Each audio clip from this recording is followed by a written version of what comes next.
Hi friends, हम आपको इस वीडियो में बताएंगे खान सर के बारे में कि खान सर कैसे थे, कहां से आए थे। और खान सर बहुत ही अच्छे टीचर हैं। अभी पटना में सबसे बड़े कोचिंग सेंटर इसी का है। तो चलिए आपको बताते हैं खान सर का पूरा डिटेल। इस वीडियो को देखने के लिए धन्यवाद। देखिए, जीवन में ना अपने अंदर से अहंकार बिल्कुल निकाल दीजिएगा। अहंकार बहुत ही खराब चीज है। कहते हैं कि अहंकार में इंसान को इंसान नहीं दिखता, और छत पे चढ़ जाओ तो खुद का मकान नहीं दिखता। अहंकार नहीं करना चाहिए। छत को बहुत गुरूर था छत होने का, एक मंजिल और बनी और छत फर्श हो गया। अहंकार कभी नहीं कीजिएगा। तूफान ज्यादा होती है तो कश्ती डूब जाती है, और घमंड ज्यादा हो जाती है तो हस्ती डूब जाती है। जिस दिन आपको घमंड होने लगे ना अपने आप के ऊपर कि हम बहुत बड़े हो गए हैं, हम बहुत पढ़ लिए हैं, हम बहुत सक्सेसफुल मैन हो गए, हम बहुत बड़े बिजनेसमैन, हम बहुत जिस दिन आपको घमंड हो गया ना, उस दिन आप शमशान घाट में जाके दिखेगा आपसे नायाब लोग, आपसे अच्छे अच्छे लोग वहां खाक बन गए। दुनिया में ना किसी से जलन नहीं रखनी चाहिए। देखिए, माचिस जो होता है ना दूसरे को जला देता है, लेकिन कभी माचिस को देखें वो खुद को भी जला लेता है। अतः अगर आप दूसरे की बुराई करेंगे, दूसरे के पीछे रहेंगे ना, तो इसमें आपका लॉस होगा। और अगर आपकी कोई बुराई कर रहा है ना, तो आपको खुश होना चाहिए कि आप आगे बढ़ रहे हैं।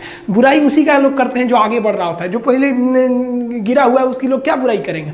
और जब भी आपकी कोई बुराई करे तो आप उसे सहज स्वीकार करें, और आप उसे प्रूव मत कीजिए कि हम ये नहीं हैं। हम लोग गलती क्या करते हैं स्टूडेंट लोग, कि प्रूव करने लगते हैं। नहीं, आपको अपने आप को इंप्रूव करना है। अगर कोई गलती हो गई है, आपको कोई बुराई कर रहा है, तो आप उसको सहज स्वीकार कीजिए। जिस दिन आपके अंदर अपनी बुराई सुनने की क्षमता आ गई, यकीन मानिए आप सफलता के दहलीज पे अपनी पहली कदम रख दिए उसी दिन।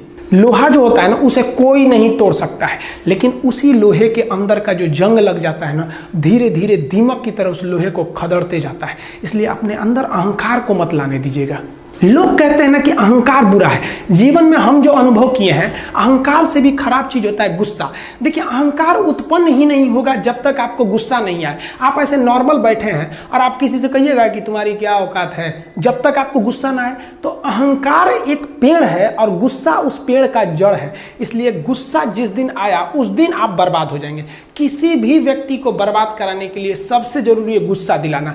आपको पता है, लोहार जो होता है, लोहार वो जानता है कि लोहे को हम ऐसे नहीं मोड़ सकते हैं, बहुत ही शक्तिशाली है।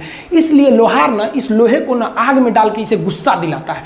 जब ये गुस्से से लाल हो जाता है ना, तो जहां गुस्सा आया आप अपनी ताकत खो देते हैं। और ये लोहा अपनी ताकत खो देता है, और एक मामूली हथौड़े के चोट से लोहा मुड़ जाता है। तो जिस दिन आपको गुस्सा आ गया, समझ जाइए कि आप अपनी ताकत खो रहे हैं। जब हम जन्म लेते हैं तो जन्म से ही हमारी जीभ रहती है, और मरने तक हमारे साथ जीभ रहती है, क्योंकि वो बहुत ही नरम रहती है। उसे गुस्सा वो बहुत हार्ड नहीं होती है। लेकिन जन्म लेने के बाद दांत आता है, और दांत काफी कड़ा होता है, और मरने से पहले ही दांत चला जाता है। यानी अगर आप नरम रहेंगे तो काफी लंबे समय तक रहेंगे, और जहां हार्ड होंगे आप वहीं आपका पतन चालू हो जाएगा। इंसान 3 साल में बोलना सीख जाता है, लेकिन उसे क्या बोलना है ये सीखने में उसे पूरी जीवन लग जाते हैं। शब्दों का इस्तेमाल बड़ा सोच समझ के कीजिएगा।